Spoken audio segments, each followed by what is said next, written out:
Hi, this is Majino, and here's my reviews for Uncanny X-Force number 18, the Dark Angel Saga Conclusion, and Avengers Xsanction, 104 Limited Series. Now, a brief history of what's going on with this is Marvel's attempt at bringing Cable back into the Marvel Universe after the Second Coming storyline where Cable was killed. And this is going to lead to, I should say, the Avengers vs. X-Men series, which is coming next year. This big monstrosity of a storyline where it looks like it's going to tie in with Hope and, bringing back Phoenix. So, let's take a look at this first. First of all, I want to say Loeb and McGinnis, I don't know. I know they've been working a lot together. I like Loeb half the time, and I kind of like McGinnis half the time. Sometimes I think his art is bad, sometimes I really enjoy it, depending upon depending upon the nature of the story. In this case, I'm kind of indifferent to it. I think, some of the panel placements and the way he drew things, in some cases look really good, but I think in other areas it could have been a lot better if somebody else drew it. But that being said, I know that Loeb and Ed work together, so we'll just go with that. Now, in this story, this is basically what I was doing when I was reading this. So, I understand Cable's coming back and he's targeting the Avengers to be killed. Which, I'm like, why are you doing something like this? Why? Well, sure enough, this ties into Hope, because what happens is Cable does this time jump at the end where you think he died, but no, he didn't die, he just time jumped. And, the virus that's inside of him is taking over him more, and he's only got 24 hours to live, and he basically discovers that there is no future because the world ended, and the reason why the world ended was Hope wasn't there to save the world. He finds out that the reason why Hope isn't around is because of the Avengers. The Avengers screwed up something.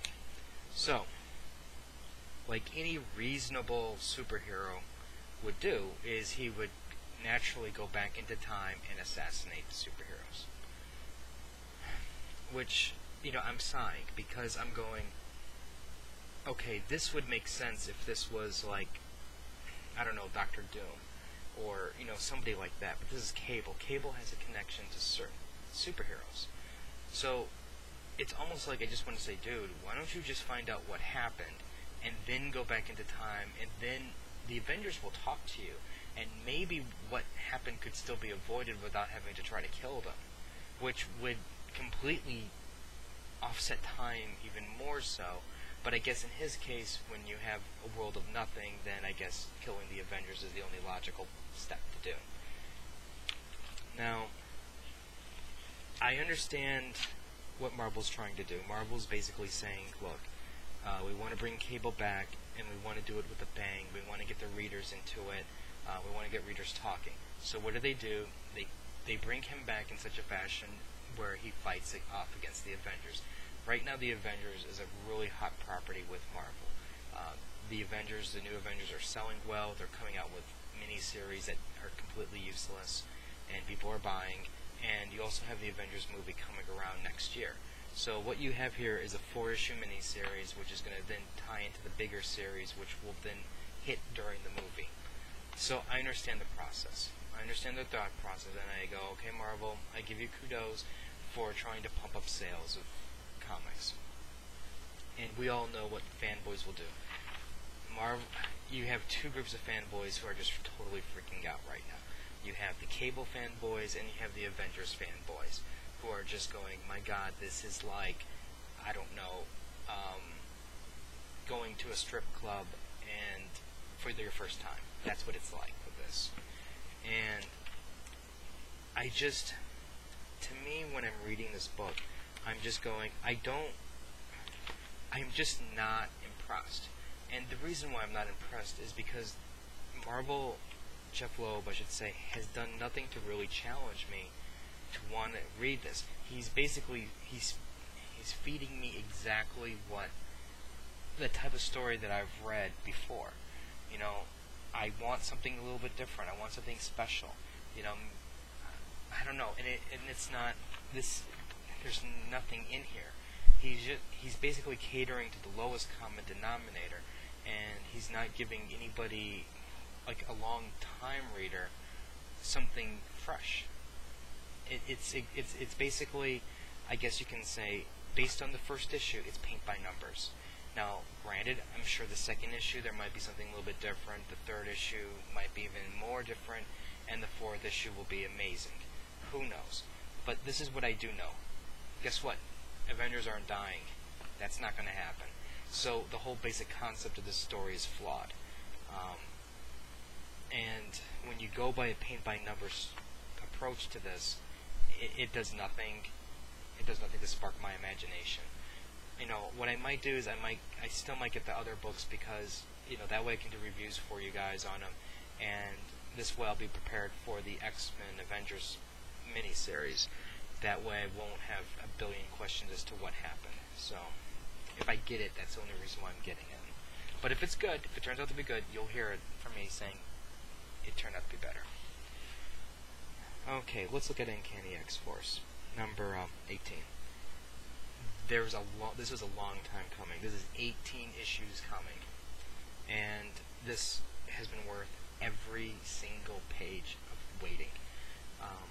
This was a fantastic story, phenomenal story. The art and writing is just, if more writers could craft a story like Rick in this, what he did here, I think a lot of the problems in comic book sales would be eliminated.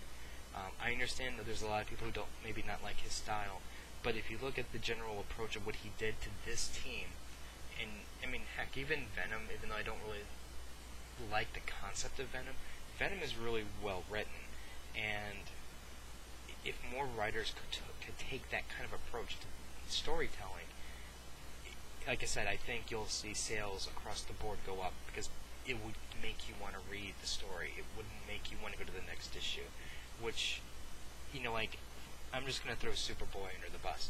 I can drop Superboy tomorrow, and I wouldn't care. If I had dropped Uncanny X-Force at any moment during this 18-issue run so far, I would be like, what the hell did I do? I gotta know what happened. I need to know what happened. And that's what is truly missing, and this is what this book is delivering. Now, I understand also same with the art. I totally like this art style because it's different. It's unique. There's a lot of stuff going on. There's detail. There's just interesting concepts that they're doing, like, for example, this wing thing that's growing out of Beast's back. I mean, there's really interesting things, and whether or not you like the art or not, the way it looks, I think what's important here is the appreciation to what he's doing in terms of the detail. You know, the type of panels he's laying out, the way he's crafting his story. And again, you know, if you were to compare these two types of artwork, this is catering to the 12-year-old boy who just wants to see Cable point a gun at Captain America. It's not challenging. But when you have a book like Uncanny X-Force, this is appealing to the person who's, you know, college years or older, who wants something more from their story. They need something more. Now, this is the reason why they basically polybagged it was because is Angel going to live or die? And I'm not going to reveal if he lives or dies, but this is what I will say.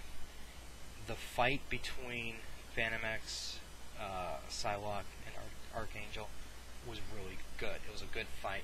It wasn't quite what I expected it to be, but I thought what Rick did with it was really good. I think Sunfire played an interesting role in the battle. There was a couple quirky things that I think appeared with Deathlock, but I'm willing to just go with the flow with that for the interest of the story. And there was also an interesting thing with what's going on with Famine. Now, the one thing I will say, and I won't even say it's a clue, there's a part to this ending which was phenomenal. It was just so well written and it's so well crafted that it really ties in a lot of emotion as to the situation. And the one thing I will say is obviously it's between Psylocke and Apocalypse, and it was just so well written. I was like, my God, this is the ending you want.